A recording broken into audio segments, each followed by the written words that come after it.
They say my profession is lowly. My mother considers me a mere seamstress.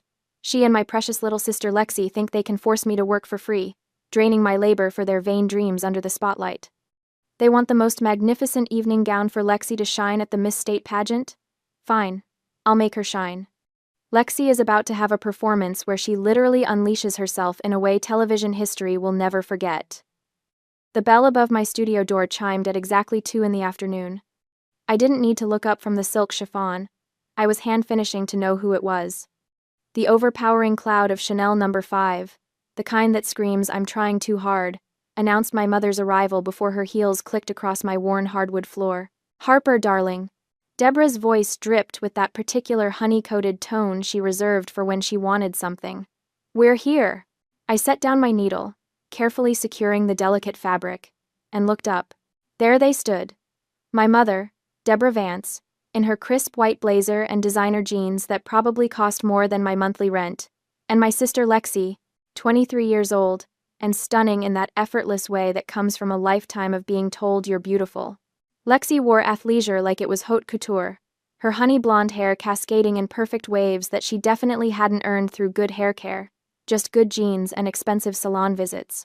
They surveyed my tiny studio with barely concealed disdain.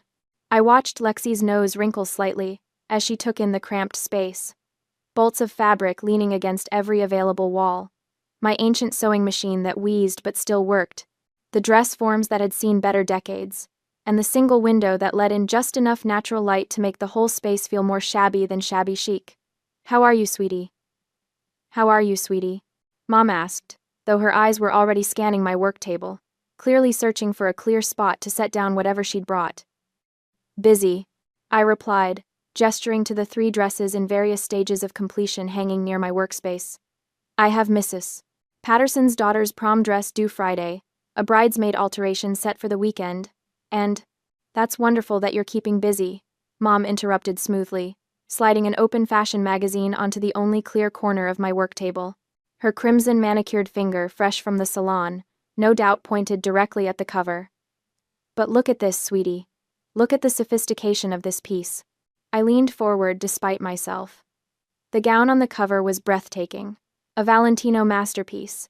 Emerald green with intricate beadwork that probably took a team of artisans hundreds of hours to complete. The bodice was structured perfection, and the skirt flowed like water frozen mid-cascade. It was the kind of dress that graced red carpets and museum exhibitions. "This is exactly the level Lexi deserves," Mom continued, her voice taking on that familiar, controlling lilt that always made my stomach knot. "I don't want you to copy it exactly, that would be tacky. I just want Lexi's dress to be as grand and magnificent as this, if not more so. Emerald green, of course, for the Miss State pageant next month." She paused, letting the weight of her expectations settle over me like a heavy blanket. "And you will put your all into making this for her as a gift for entering the competition, okay? Your sister needs to be the most outstanding one there." A gift. Of course it would be a gift. Not a commission, not a paid project, a gift. As if my time, my skill, and my materials were just family favors to be dispensed at will. "Mom, I started, but Lexi cut me off with a dramatic sigh. "Oh, come on, Harper." She perched on the edge of my work table, right next to Mrs. Patterson's delicate silk, making me wince. "You can't seriously be thinking of saying no." "I have 3 paying clients," I said carefully, trying to keep my voice level. "People who have already put down deposits and are counting on me to—" "How are those rags you sew for common customers more important than my future?" Lexi's perfectly glossed lips formed a pretty pout that had probably won her a dozen pageant crowns. "You should feel honored to custom make a dress for the future Miss State. I'll advertise for you when I get there. Think of the exposure." The word rags hit me like a slap. I felt something crack inside my chest, a hairline fracture in whatever was left of my tolerance. But worse than Lexi's dismissiveness was the way that sentence, that specific, entitled, cruel sentence, pulled me backward through time like I was caught in a riptide. Suddenly, I wasn't 30 years old, standing in my cramped studio. I was 18, standing in front of the Bank of America on a sweltering August morning, holding a printed statement in hands that wouldn't stop shaking. Account balance, $0. The college fund my grandmother had set up for me, $50,000 carefully saved and invested over years, meant specifically for my education, had been completely emptied. Every single cent. Gone. I had been so excited that morning. I'd already been accepted to Parsons School of Design in New York. I'd spent months preparing my portfolio, working part-time at a dry cleaner to save extra money, dreaming of the life I'd build. My grandmother had made me promise, before she passed, that I would use that money to pursue my passion. "You have a gift, Harper," she'd told me, her wrinkled hands holding mine. "Don't let anyone convince you otherwise." But my mother was listed as a co-signer on the account. A formality, I'd thought. A safety measure. When I'd confronted her, Deborah had been in the kitchen, drinking iced tea and looking through a catalog of children's pageant costumes. Lexi, 12 years old at the time, had been practicing her walk in the living room, her little feet in kitten heels clicking across the floor. "Oh, honey, sit down," Mom had said, her voice so calm, so reasonable. "I can explain everything. You know your sister has a real shot at the regional title this year. We needed a new car. The old one was on its last legs, and how else was I supposed to drive Lexi to all her competitions? And the entry fees, the coaching, the outfits. These things add up." "But that was my college fund," I'd whispered, tears streaming down my face. "Grandma left that for me, for school. And I'm your mother. I know what's best for this family." She'd reached across the table, taking my hand in hers with that same tender touch that always made me doubt my own anger. "Harper, sweetheart, you're so talented. You don't need some fancy, expensive school in New York to prove that. The design industry is brutal. Do you know how many people graduate and never work a day in their field? I'm protecting you from wasting years of your life and ending up disappointed. But I want to... Listen to me." Her voice had gone soft, almost pleading. "Lexi has something special. Real star quality. If we invest in her now, if she wins the titles she's capable of winning, our whole family's future changes. You'll be the sister of Miss State, maybe even Miss America one day. Doesn't that sound better than struggling in some overpriced New York apartment, competing with thousands of other designers?" She'd squeezed my hand. "You're the smart one, Harper. I need you to support your sister. That's what family does. We lift each other up. And think of it this way, when Lexi succeeds, we all succeed. You'll benefit from her fame too." I'd been 18. I'd wanted so desperately to believe that my mother loved me, that she had my best interests at heart, that this sacrifice would somehow be worth it. So, I'd swallowed my dreams. I'd enrolled in community college instead, taking basic design courses, while working full-time. I'd taught myself advanced techniques through library books and online tutorials.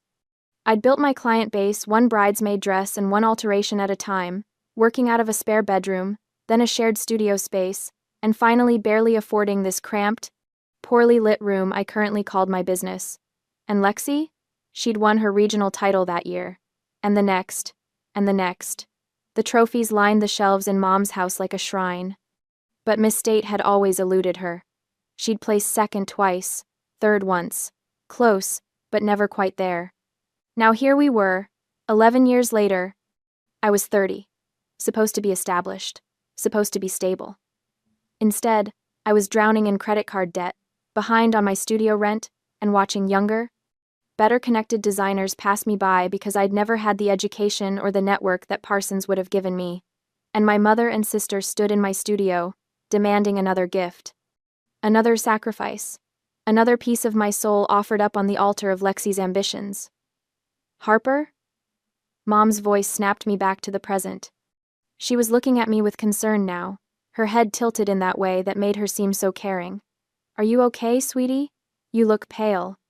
I realized I'd been staring at the magazine for too long, my hands clenched into fists at my sides. My voice came out rough. I cleared my throat. "I really don't have time. The pageant is in a month, and a dress like this would take..." "You'll make time." Lexi's voice had gone cold, her pageant smile vanishing. She stood up from the work table, crossing her arms. "I don't understand why you're being so difficult about this. I'm your sister. This is important to me." "Your paying clients are important too," I said weakly, hating how defensive I sounded. "Those people can wait, or go somewhere else." Lexi flipped her hair over her shoulder. "If you don't finish the dress for me, don't bother being my sister anymore." The words landed like stones. I felt my breath catch. "Lexi!" Mom's voice held a gentle reproach, but there was something calculated in her expression. She turned to me, and suddenly her eyes were shining with unshed tears, a trick she'd perfected over the years. Don't be angry with her, Harper. She's just worried. This competition means everything to her. She's been preparing for months. Mom crossed the small space and took both my hands in hers. Her skin was soft, moisturized, warm. Her grip was tender. You will finish the dress on time, right? Her voice was barely above a whisper, intimate, like we were sharing a secret. I chose you to design the dress for her because I trust your skills. You're so talented, sweetheart. I know you can create something magnificent. There it was. The look, the tone, the particular combination of maternal affection and expectation that had been manipulating me for over a decade. My mother had never yelled at me, never called me names, never been overtly cruel. She'd just wrapped her demands in so much love and sweetness that refusing felt like betrayal. And despite everything, despite the stolen college fund, despite 11 years of watching my dreams shrink while Lexi's expanded, despite knowing with absolute certainty that this was wrong, I felt myself weakening. Because deep down, in a place I hated to acknowledge, I still wanted her approval. I still wanted to believe that maybe, this time, if I just did this one more thing, she'd really see me. Really value me, really love me the way she so obviously loved Lexi. I swallowed hard. I need to finish the orders for my current clients first. Of course. Mom's face lit up like I'd just handed her the moon. That's my responsible girl. How long do you need? 2 days, I heard myself say. Come back in 2 days. I'll take Lexi's measurements then, and we can discuss the design details. Perfect. Lexi's smile returned, bright and triumphant. See? I knew you'd come through. You always do. They left in a cloud of perfume and satisfied chatter, already discussing hair and makeup plans. The bell chimed as the door closed behind them, and suddenly my studio felt even smaller than before, the walls pressing in like I was being buried alive. I sank into my desk chair and stared at the magazine they'd left behind. The Valentino gown stared back at me, beautiful and impossible. My phone buzzed. A text from Mrs. Patterson. Just checking in. So excited to see the dress on Friday. I looked at the half-finished prom dress hanging near my machine, the bridesmaid alterations waiting in garment bags. The dinner dress I'd promised to a regular client for next week, and I resolved to finish every single stitch within the next 48 hours. I would sacrifice my sleep to clear my schedule for Lexi, but I refused to let my paying clients suffer just because my family had come first. Again. Always. 2 days felt like 2 minutes. I'd worked myself to exhaustion, finishing Mrs. Patterson's daughter's prom dress at 3 a.m, subsisting on cold coffee and the kind of determination that comes from pure spite. The bridesmaid alterations were done. The dinner dress was hemmed. Every paying client had their order ready or nearly complete. I told myself it was professionalism. Really, it was the last shred of dignity I was clinging to. If I was going to sacrifice my time and energy for free, at least I wouldn't fail my actual clients in the process. When the bell chimed at exactly 2 o'clock on Thursday afternoon, I was ready. Sort of. I'd cleared my main work table, set out my measuring tape, and even made a pot of decent coffee, though I doubted my mother and sister would touch it. Harper. Mom breezed in wearing a different designer outfit, this time a flowing floral blouse. Lexi followed, glued to her phone, thumbs flying across the screen. Hey, I said, gesturing to the cleared table. Ready when you are. Lexi finally looked up from her phone, glancing around the studio with fresh disdain. It's so cramped in here, and it smells like an old fabric or something. It smells like work, I replied flatly. Should we get started with measurements? Yes, let's. Mom clapped her hands together. Lexi, honey, stand over here. Harper, you'll need to get every measurement perfect. This dress has to fit like it was painted on. Lexi stood like a mannequin, occasionally checking her phone when she thought I wasn't looking. Mom hovered, offering commentary that ranged from obvious to irritating. Make sure the waist is cinched tight, really tight. The neckline should be low but tasteful, you know? And the back, the back needs to be dramatic. Everyone remembers a dramatic back.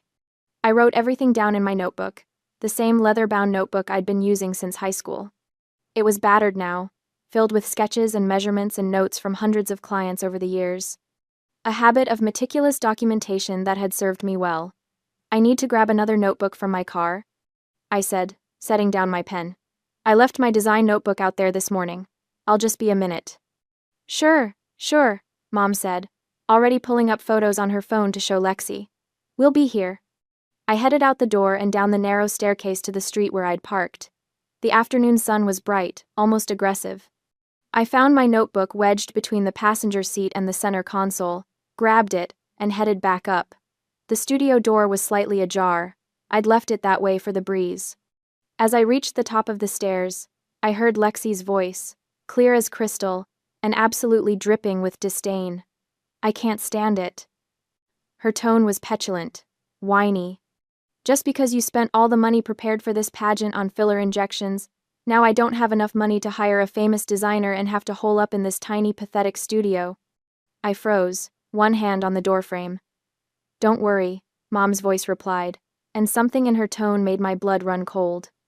It was sweet, so sweet, but with an edge underneath that I'd never heard before. We'll say it's a design by an anonymous French designer. No one will know it was sewn by that failure. Failure. The word hit me like a physical blow. I have to look beautiful for the interviews too. Mom continued. If you're the beauty queen, I'll be appearing in the same frame. After all, those fillers were an investment in both our futures. Lexi laughed. High and cruel. Can you imagine if people knew Harper made this? It would be so embarrassing. She's so basic, so ordinary. Well, she has her uses, Mom said. She's always been eager to please. That's why I raised her that way. Someone has to be the worker bee while you're the queen, darling. I stood at the threshold, notebook clutched in my hand, and felt something inside me shatter completely. Not crack shatter. Like a window struck by a stone, spiderwebbing into 1,000 irreparable pieces. 11 years. 11 years of swallowing my resentment, of telling myself that family came first, that my mother loved me in her own way, that my sacrifices mattered. 11 years of believing that if I just tried hard enough, gave enough, worked enough, I'd earn the same affection she showered on Lexi. But I'd never had it. I'd never even been close. I was useful. That's all I'd ever been. A tool. A resource to be exploited. A failure who could at least sew. Something shifted inside me, something fundamental and irreversible. It felt like waking up from a dream, or maybe like surfacing from underwater after being held down too long. Clarity, cold and sharp as a blade. My sacrifice was not a duty, it was stupidity. And I was done being stupid. I took a breath, straightened my shoulders, and forced my face into a neutral expression. Then I pushed the door open a little wider, making sure it creaked, and walked in with my eyes on my notebook like I'd been reading it the whole time. Found it, I said brightly. Sorry about that. I'm so scattered lately. Lexi and Mom had jumped apart slightly, their expressions shifting with practiced ease into something natural and warm. If I hadn't heard what I'd just heard, I might have believed they'd been discussing nail polish colors or something equally benign. No problem, sweetie, Mom said, her smile perfect. We were just talking about how excited we are to see what you create. Absolutely, Lexi chimed in. I know you're going to make me something amazing. I smiled back. It felt like my face might crack from the effort. I'll do my best. We spent another 30 minutes going over Lexi's vision for the dress. She wanted drama. She wanted glamour. She wanted something that would make the judges weep. She showed me a dozen reference photos, all from designers whose assistants made more in a month than I'd made in the past year. Emerald green, definitely, she said. It brings out my eyes. Beading on the bodice, Mom added. Lots of sparkle. And the skirt needs to move beautifully. Like, flowing and romantic, but also structured enough to photograph well. I wrote it all down, nodding in all the right places, asking all the right questions, playing the part of the devoted sister, the reliable seamstress, the family workhorse. When they finally left, Lexi gave me an air kiss near my cheek. You're the best, Harper. I don't know what I'd do without you. Mom squeezed my hand. This is going to be wonderful. I just know it. The door closed. The bell chimed. And I stood in the middle of my studio, surrounded by fabric and thread and the ghosts of every dream I'd deferred, feeling nothing at all. Then I pulled out my phone. My fingers hovered over the text app, But typing felt too passive for the rage vibrating under my skin. I needed to hear a human voice. I hit the speed dial for O'Brien. O'Brien Mitchell had been my best friend for years. We'd actually met through a community for textile and fashion enthusiasts, a collective of fabric geeks who cared more about fiber content than current trends. I had posted a complex question about the structural integrity of bias-cut silk, and O'Brien was the only one who replied with a detailed engineering analysis, rather than a guess. We decided to meet for coffee to continue the debate, stayed until the shop closed arguing about weave patterns, and had been inseparable ever since. Most people thought we were dating. We'd never been anything but friends, but we had that rare kind of friendship that felt like family, the kind you choose, not the kind you're stuck with. O'Brien was brilliant. Genuinely, objectively brilliant. He worked for a major sportswear corporation now, doing research and development on performance fabrics. He'd tried, many times over the years, to get me to apply for positions at his company. "You're better than this," he'd say, gesturing at my cramped studio. "You should be designing for real brands, Harper. You have the talent." But I'd always been too afraid, too convinced I wasn't good enough. What an idiot I'd been. He picked up on the second ring. "Harper? Everything okay?" "No," I said, my voice shaking. "No, O'Brien, it's not." And then I told him. Everything. I paced the length of my tiny studio, clutching the phone like a lifeline, and poured it all out: the demand for the dress, the anonymous French designer scheme, and the conversation I'd overheard on the stairs. When I got to the part about my mother calling me a failure, my voice cracked. There was a long silence on the other end. Then, O'Brien's voice came through, low and dangerous. "That failure comment. Harper, you know that's garbage, right? You're one of the most talented designers I've ever met."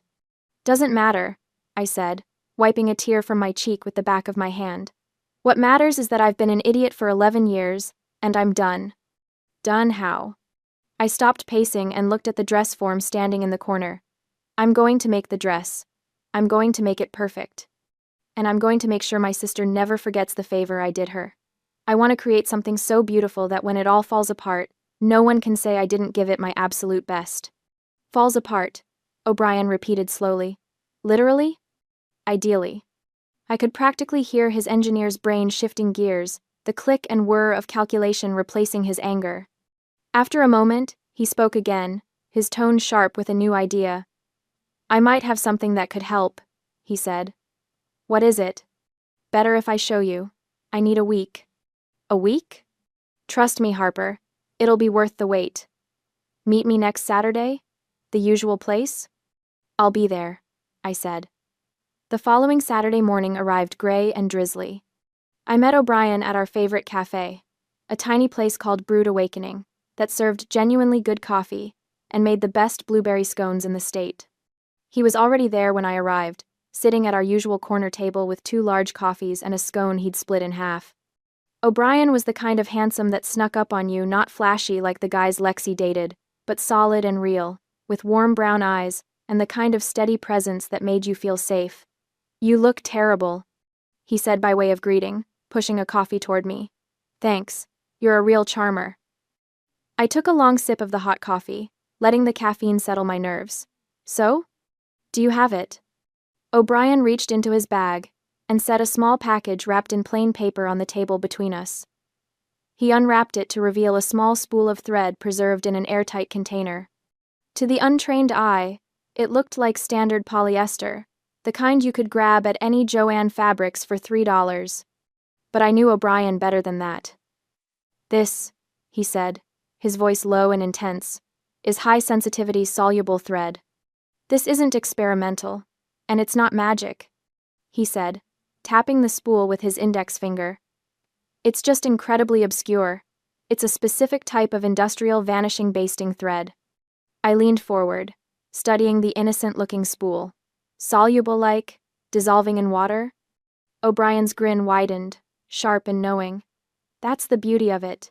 It just needs a microclimate of high heat and moisture to destabilize the polymer chain. Like, say, the environment created between a tight corset and a nervous, sweating body under 4,000 watts of stage lighting." I stared at the spool, my mind racing as the chemistry clicked into place. He said, "It won't break immediately. It needs time to soften. Under stage conditions, with the heat trapped against her skin, I'd estimate the degradation would start within a minute or two. Full structural failure in 3 to 5 minutes, depending on the stress load. And it's safe? It won't hurt her skin? It's basically just a specialized plastic, completely non-toxic. The worst that happens is it turns a little gummy before it gives up the ghost. He pushed the spool toward me across the scarred wooden table. It's a legitimate product, Harper. Just applied creatively. The question is, are you sure you want to do this? I picked up the spool, feeling the weight of it in my palm. It looked so innocent, so ordinary, just a tool of the trade, repurposed for justice. But as I sat there, I remembered my mother's voice, that failure. I remembered Lexi's laugh. I remembered 11 years of sacrificed dreams and stolen futures. I'm sure, I said. O'Brien nodded slowly, a look of grim satisfaction on his face. Then let's make your sister shine. The first night after O'Brien handed me that spool of high-sensitivity soluble thread, I didn't sleep. I sat at my drafting table under the harsh fluorescent light, sketching and re-sketching until my hand cramped and my vision blurred. This dress wouldn't just be beautiful, it would be my magnum opus, both literally and figuratively. Every line I drew was deliberate, every bead placement calculated. Every seam, a potential point of catastrophic failure. I lost track of time. Days bled into nights. I survived on black coffee and the kind of manic energy that comes from finally having a plan. My small studio became a war room, fabric samples and thread spools scattered across every surface like ammunition. Of course, Deborah couldn't leave me alone. She started showing up unannounced, sometimes twice a day, always with that saccharine smile plastered across her face. Just checking in on my talented daughter, she'd coo, before immediately launching into criticisms disguised as suggestions. Don't you think it needs more sparkle, Harper? Lexi needs to shine brighter than everyone else. The train looks a bit ordinary. Can you make it more grand? More dramatic? Each visit, each demand, each thinly veiled insult, they all fed the fire burning in my chest. What Deborah didn't realize was that she was accelerating the process of her own daughter's downfall. Every upgrade she requested meant more weight, more stress points, more opportunities for the soluble thread to do its work. I smiled through it all.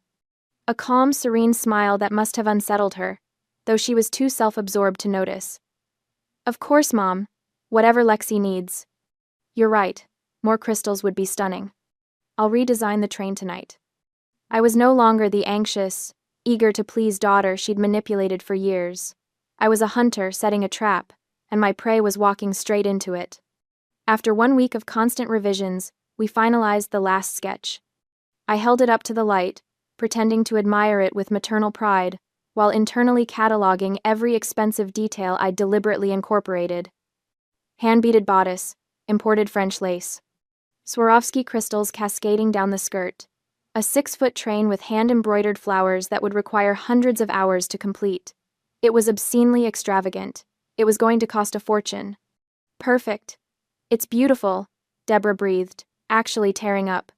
Lexi is going to look like a princess. She deserves nothing less, I said, and meant every word, just not in the way my mother thought. To sell the illusion completely, I did something that should have been unthinkable.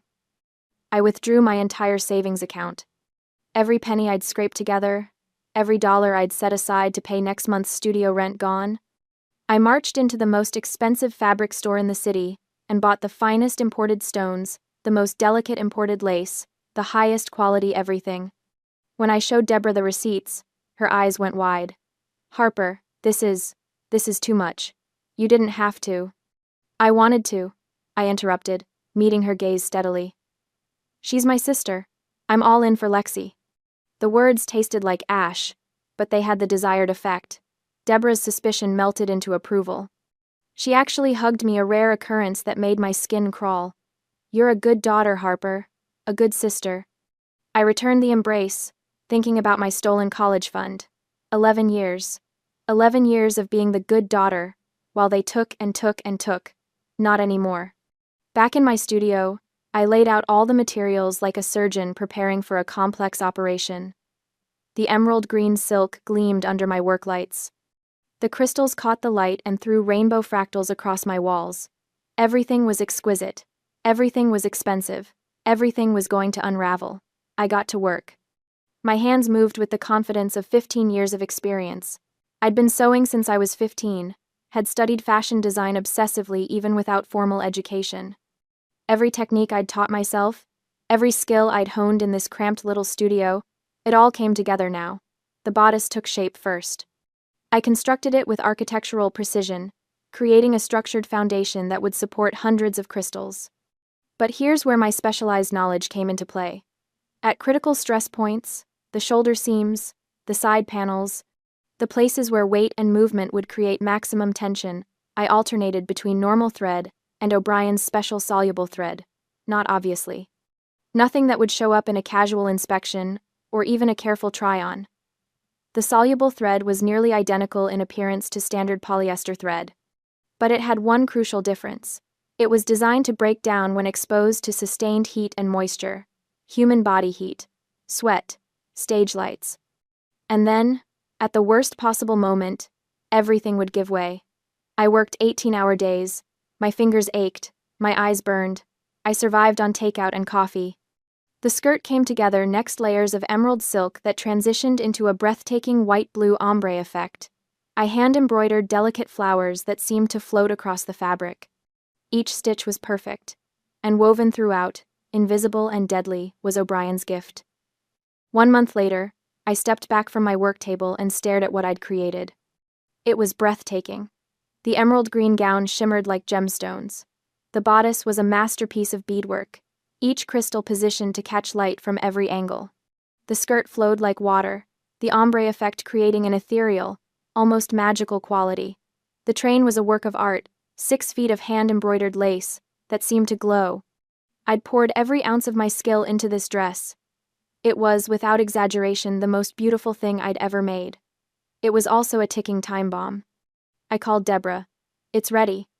They came within the hour. The moment Lexi saw the dress hanging on my dress form, she actually gasped. "Harper. Oh my gosh, Harper, it's incredible." For a moment, just a brief, traitorous moment, I felt a flicker of pride. Not for Lexi, but for my own work. I'd created something extraordinary. Then Lexi tried it on, and that flicker died. She preened in front of my full-length mirror, turning this way and that, completely absorbed in her own reflection. Not once did she thank me.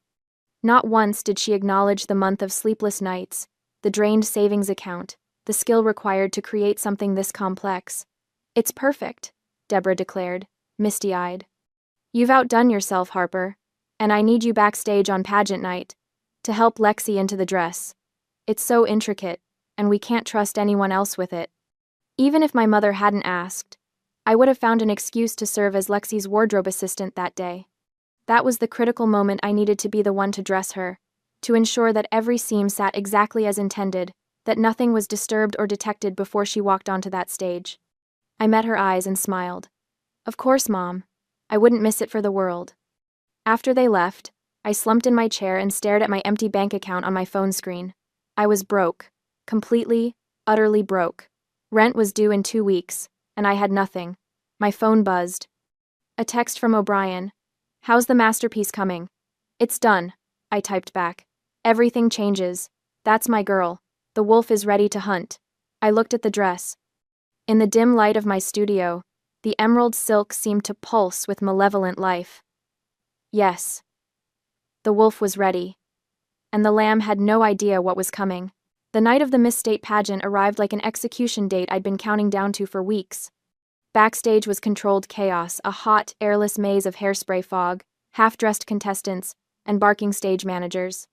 The air conditioning struggled against the combined heat of bodies, stage lights bleeding through from the main hall, and enough electrical equipment to power a small city. Within minutes of arriving, I was already sweating through my black t-shirt. Perfect conditions. I found Lexi in the designated dressing area, surrounded by her entourage like a queen holding court. Her hair was already styled in an elaborate updo, her makeup flawless. When she saw me carrying the garment bag, her eyes lit up with the kind of hunger I'd seen 1,000 times, the look of someone who believes beautiful things are simply owed to them. "Finally," she said, not even greeting me. I've been waiting. Everyone else has been ready for 20 minutes. I bit back a dozen responses and simply unzipped the garment bag with ceremonial slowness. The emerald dress emerged like a serpent uncoiling, and even in the harsh fluorescent backstage lighting, it was stunning.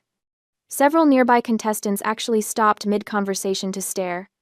"Oh my gosh," one of them whispered. "That's incredible." Lexi's smile turned smug. I helped her step into the dress, my hands steady despite my racing heart. The bodice settled into place. I began the intricate process of fastening the hidden hooks and lacing the internal corset structure. My fingers brushed against the shoulder seams where the soluble thread lay hidden, invisible among the normal stitching. "Careful," I murmured, playing my role. "The dress is beaded very intricately, and the corset structure inside is very tight. Please be gentle with it." Lexi met my eyes in the mirror, and for a moment, I saw something ugly flicker across her perfect face. She leaned in close, her lips nearly touching my ear, her voice dropping to a whisper meant only for me. "I was born to perform. The stage is my home. Don't act like you know anything. Why would a nameless seamstress want to teach Lexi how to shine?" The words were designed to cut, and they did, but not in the way she intended. They didn't wound me, they crystallized my resolve into something diamond hard. I stepped back, expression neutral. "Break a leg out there, sis." Before Lexi could respond, Deborah appeared at her elbow, eyes sharp. "Harper, move along, find somewhere out of the way to wait." As I turned to leave, I caught sight of what had prompted Deborah's urgency. Two people with press badges were weaving through the backstage crowd, heading straight for Lexi. One carried a professional camera, the other held up a phone live streaming, from the looks of it. Of course. The dress was too spectacular not to attract attention. I melted into the shadows behind a rack of costume changes, close enough to watch but far enough to be forgotten. Classic invisibility, a skill I'd perfected over 30 years. The reporter, a blonde woman in a crisp pantsuit, positioned herself in front of Lexi with the ease of someone who'd done 1,000 of these interviews. "We're here with contestant number 17, Lexi Vance, who is absolutely stunning in this incredible gown. Lexi, can you tell us about your dress? It's unlike anything we've seen tonight." Lexi's pageant smile clicked into place, bright, warm, utterly fake. "Thank you so much. Yes, this dress is very special to me. It's actually a gift from an anonymous designer in Paris." She touched the beaded bodice delicately, reverently. "He said that only my beauty was worthy of wearing his creation." My jaw clenched so hard I heard my teeth grind. An anonymous Parisian designer? The reporter's eyes sparkled with interest. How mysterious. How did this come about? "I can't share all the details," Lexi said with a conspiratorial smile. "But let's just say that when you're dedicated to your craft and you shine brightly enough, the right people notice." He reached out to my team and insisted on creating something custom for tonight. The reporter ate it up. "It's absolutely breathtaking. The craftsmanship is extraordinary. The beading alone must have taken hundreds of hours." "He's a true artist," Lexi agreed, executing a slow turn to show off the dress's full glory. The camera captured every angle, every glittering crystal. I'm just honored to be his muse. I watched my mother stand beside Lexi, beaming with pride, nodding along to every lie. My phone buzzed in my pocket. I pulled it out, careful to keep the screen dimmed. "O'Brien, watching the live stream. Anonymous French designer, your sister is really good at telling fairy tales." The dress is the center of heated discussion, and hundreds of viewers tuning in are already predicting she'll be crowned this year's beauty queen, eagerly waiting to see the gown revealed on stage in just a few minutes. I sent back a laughing emoji. He was probably at home right now, feet up, beer in hand, watching the drama unfold in real time. He'd played a crucial role in this revenge, and he knew it. We'd discussed the timeline endlessly, how long the thread would take to break down under optimal conditions, what optimal even meant in this context: heat, sweat, movement, pressure. All the things a nervous pageant contestant under stage lights would generate in abundance. I glanced at my watch. 7:47 p.m. The pageant was scheduled to start at 8, with Lexi performing in the middle group probably around 8:30 or 8:45. The stage lights would need time to work their magic. Body temperature would need to rise. Sweat would need to saturate the internal lining. The moment was approaching. I found a corner near the stage entrance that was slightly less claustrophobic than the main backstage area, close enough to an exterior door that I caught occasional drafts of cool night air. Even here, even with better ventilation, I felt the oppressive heat. My shirt stuck to my back. My hair frizzed in the humidity. If I was hot, Lexi in that elaborate gown with its corseted bodice and multiple layers had to be absolutely sweltering. The thought made me smile. I pulled out my phone and pretended to scroll through social media, but really, I was watching the clock, watching the stage managers organize contestants into performance order. Watching Lexi get increasingly flushed as she stood under the backstage lights in dozens of pounds of silk and crystals. At 8:20, a stage manager with a clipboard and a headset approached Lexi's group. "Middle group, you're up in 15 minutes. Start making your way to stage right entrance." Lexi's hand fluttered to her throat. Even from my distant corner, I could see the anxiety in her posture. This was the biggest moment of her pageant career, the performance she'd been building toward for years. She reached for a bottle of water, but Deborah intercepted her hand. "No, you'll ruin your lipstick, and we don't have time to fix it." Lexi nodded, swallowing hard. The dress glittered under the lights, looking more magnificent with every passing minute. Several contestants openly stared at it with expressions of envy and resignation. They knew they were competing against something extraordinary. If only they knew. At 8:32, the lights in the backstage area dimmed slightly. On the other side of the curtain, I heard the muffled roar of applause. The opening group had finished. In the brief pause before the middle group took the stage, I heard the MC's voice boom over the sound system. "Ladies and gentlemen, prepare to be dazzled by our next group of talented contestants." Stage managers began ushering Lexi's group toward the entrance. My sister took her position, shoulders back, pageant smile firmly in place. But her chest rose and fell rapidly. Her hands trembled slightly at her sides. She was nervous, desperate for victory. One by one, the contestants walked onto the stage to their individual introductions.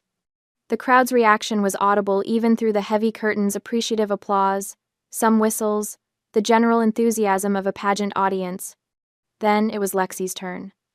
Contestant number 17, Lexi Vance. She stepped through the curtain, and the crowd's reaction was immediate and thunderous. Even I had to admit she knew how to work a stage. Her walk was confident, her smile radiant, her poses calculated to show the dress from every breathtaking angle. The stage lights hit her, and the entire gown came alive. The emerald silk seemed to glow from within. The crystals created a dazzling light show with every movement, throwing sparkles across the stage and into the audience. The ombre skirt shifted from green to white to blue like magical water, and the train flowed behind her like sea foam. She was a vision, a star. The crowd went wild. I edged closer to the stage entrance where I could see through a gap in the curtain. Lexi executed a series of turns, showing off her curves, letting the dress work its magic. Under the intense spotlights, which had to be putting out serious heat, she was beginning to really sweat. I could see it even from backstage, the way her skin glistened, the way she occasionally touched her collarbone to discreetly wipe moisture away. The weight of hundreds of crystals attached to the bodice was putting constant pressure on the seams. Every movement, every pose, every turn created tension, stress, strain. And deep in those seams, invisible to every eye but mine, the soluble thread was beginning to disintegrate, minute by minute, fiber by fiber.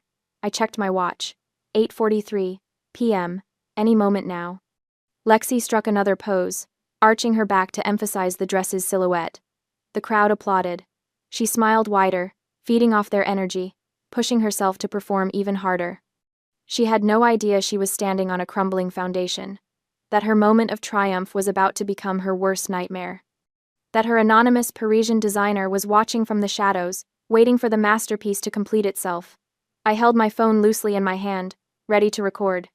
The wolf had been patient. Now it was time to watch the lamb fall.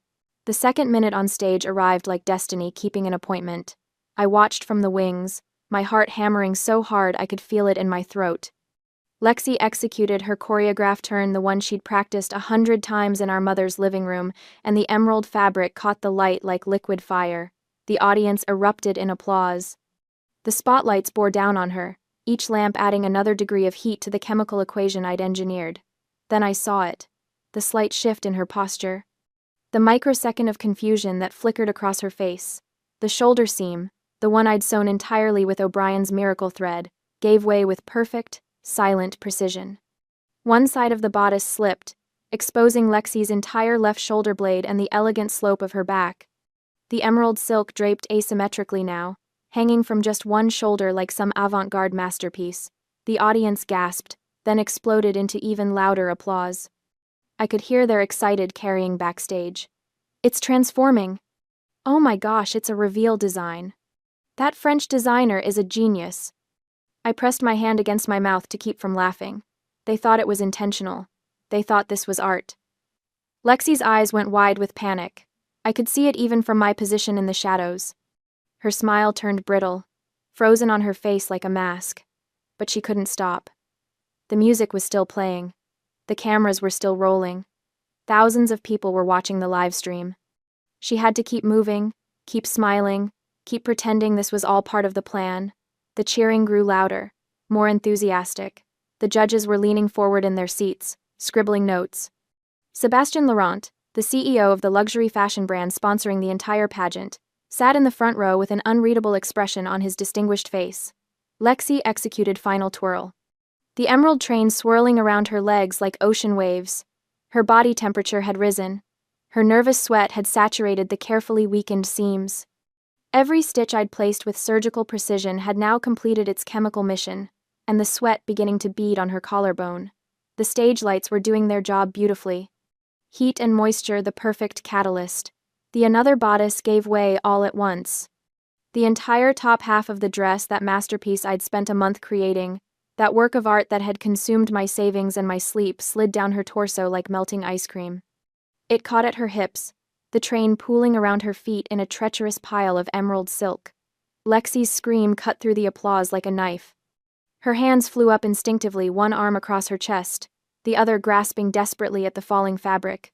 But the dress was already gone, collapsed around her ankles in a gorgeous, ruinous heap. And there, revealed to the entire state, and everyone watching the live stream, was the unflattering truth beneath the beauty queen facade: a beige Spanx bodysuit. Industrial strength shapewear that compressed and smoothed and held everything in place. The kind of undergarment that turns a human body into a mannequin, practical and graceless and utterly, devastatingly unglamorous. Lexi tried to pull the dress back up, stumbling forward in her stilettos. Her heel caught in the pile of silk. She went down hard on one knee, her carefully styled hair falling into her face, her makeup-perfect expression shattered into raw panic. The audience sat in stunned silence for one crystalline moment. Then the chaos erupted.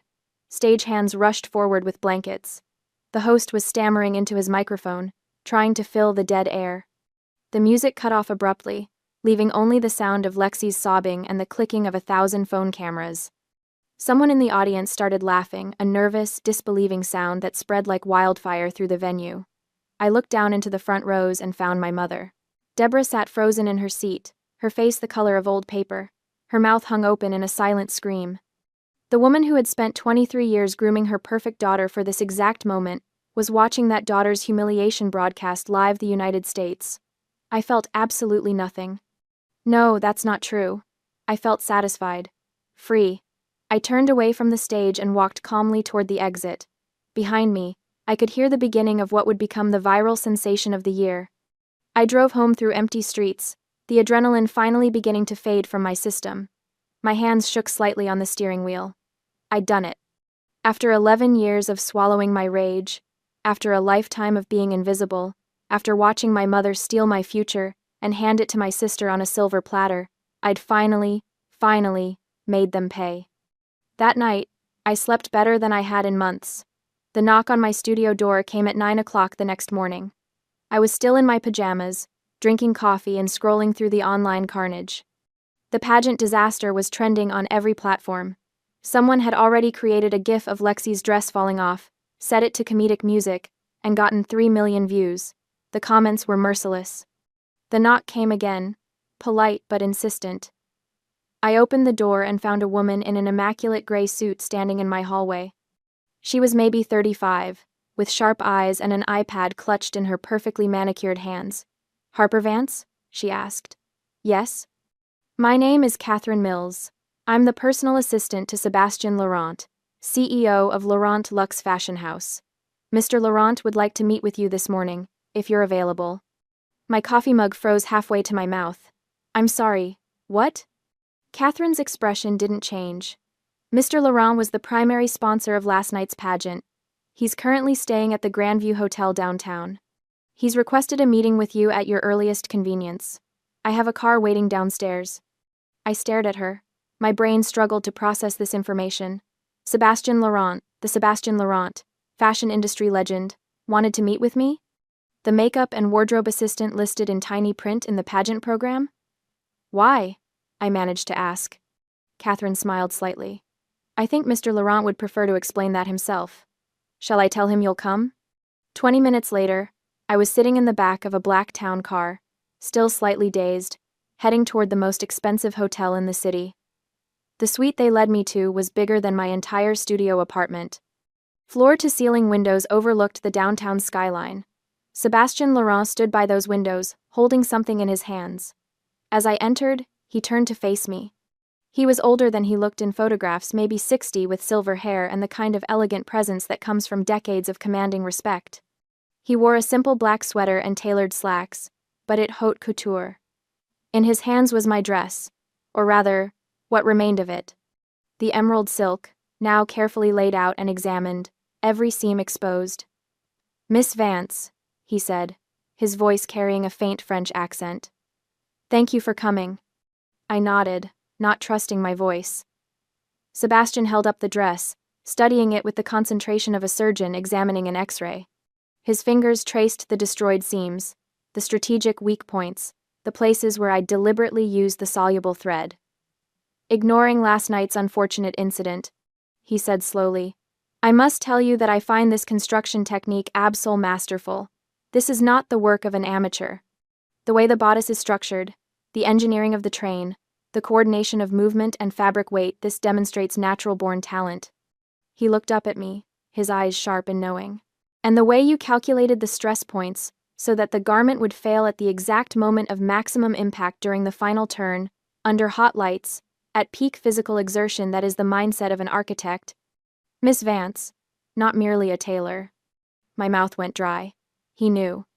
He knew exactly what I'd done.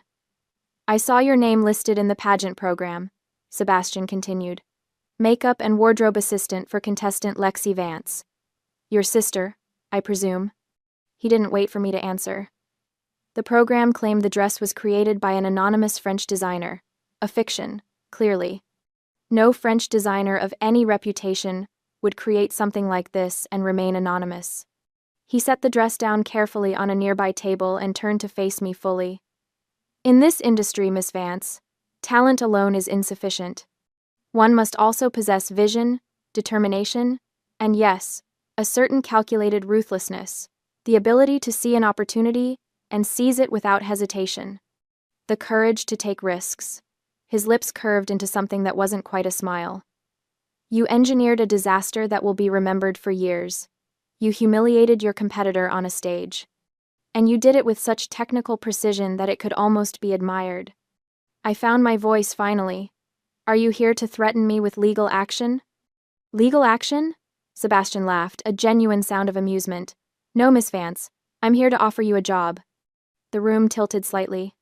I'm sorry? You heard me correctly. I want you to join Laurent Luxe as a senior design assistant. Full salary, full benefits, and we will cover your tuition at any fashion academy you wish to attend. New York, Paris, Milan, your choice. You have raw talent that needs refinement, but the foundation is extraordinary. I sat down heavily in the nearest chair. I destroyed your pageant. You destroyed a beauty queen who lied about her dress designer, Sebastian corrected. You exposed fraud and pretension. In my world, Miss Vance, authenticity is everything. Your sister claimed credit for work she didn't do and expertise she doesn't possess. That kind of dishonesty is poison to the industry. He moved to the window, looking out over the city. You, on the other hand, demonstrated genuine skill and the kind of bold, strategic thinking I value. You're a little wolf, Miss Vance, and I respect that. I couldn't speak, couldn't think. This wasn't how revenge was supposed to work. I was supposed to destroy my sister and then disappear back into obscurity. I wasn't supposed to be discovered. Rewarded. Think about it, Sebastian said, pulling a business card from his pocket and setting it on the table beside the ruined dress. My offer stands for 48 hours.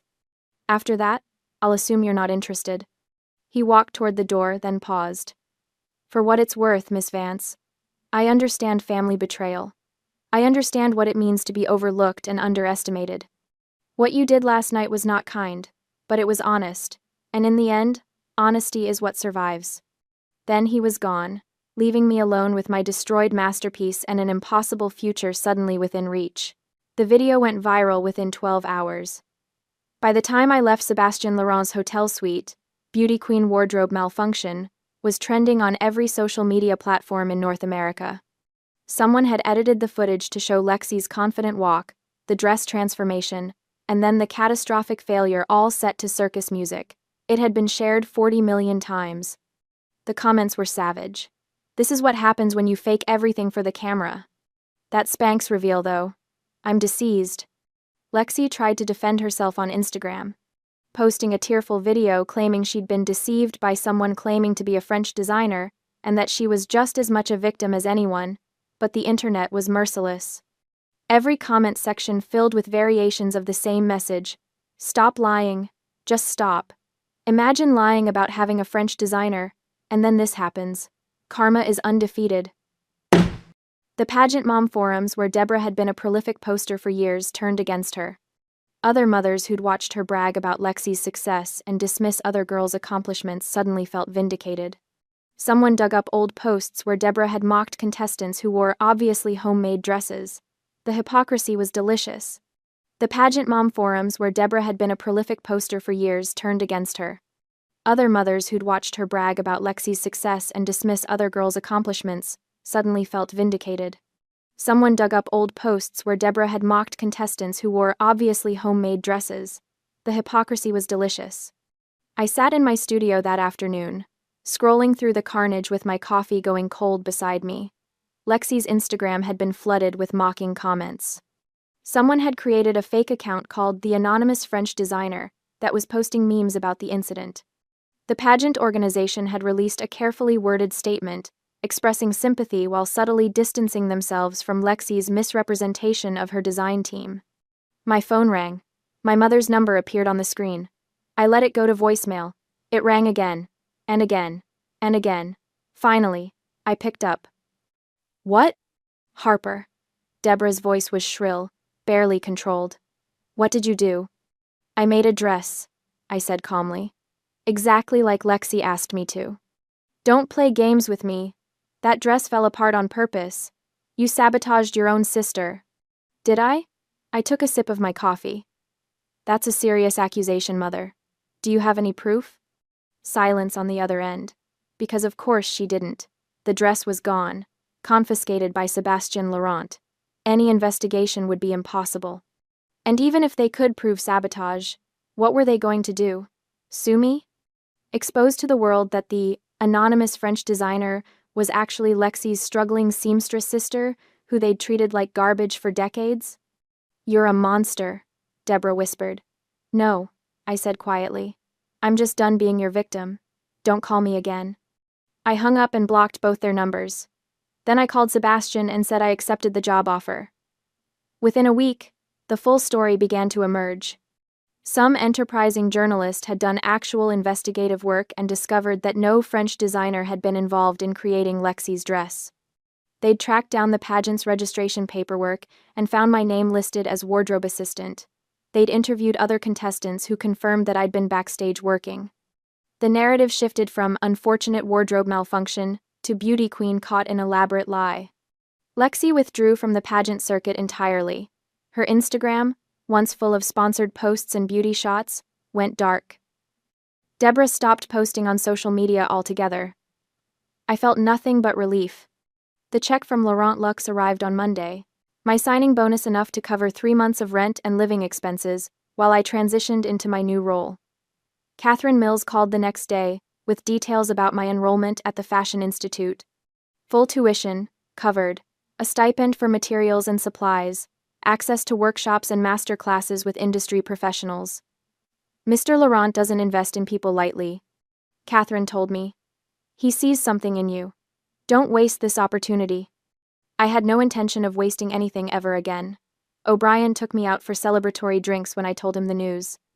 We sat in our usual dive bar, the one with sticky floors and a jukebox that only played country music, and he raised his beer in a toast.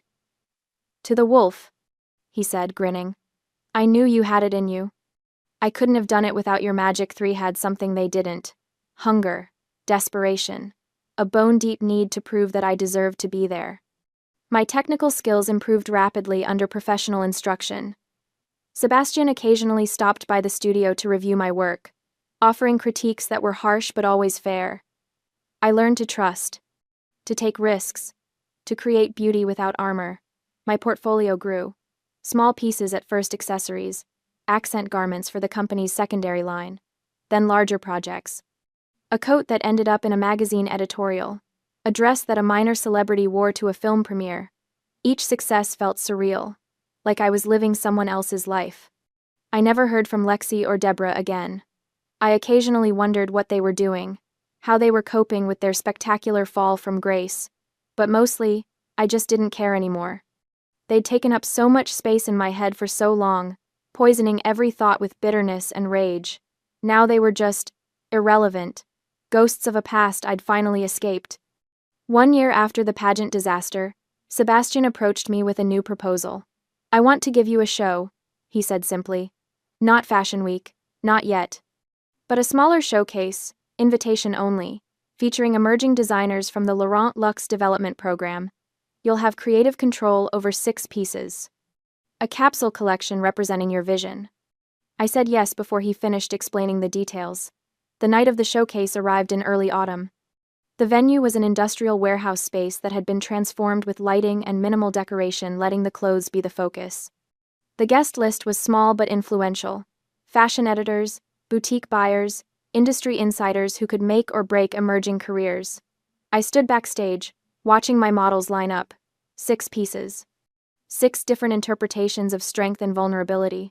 Nothing emerald green. I deliberately avoided that color forever. Instead, deep burgundies and midnight blues, architectural cuts softened with flowing elements, garments that were both armor and art. My hands shook slightly as I checked the final details.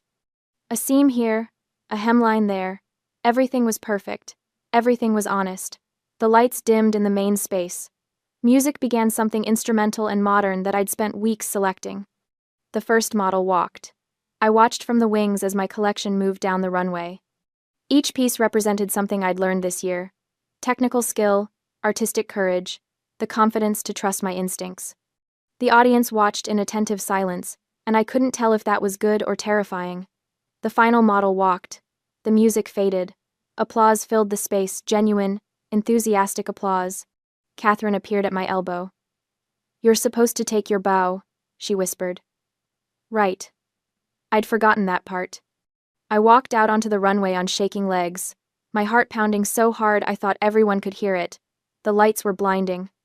I couldn't see faces, just shapes and shadows and the occasional flash of a phone camera. Then my eyes adjusted, and I found the front row.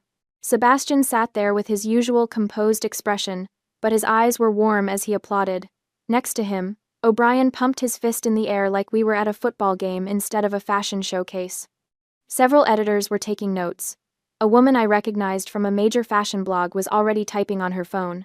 I took a deep breath, looking out at the room full of strangers who'd come to see my work. Not my sister's work. Not some anonymous French designer's work. Mine. This was my place. These people, this work, this moment, this was home.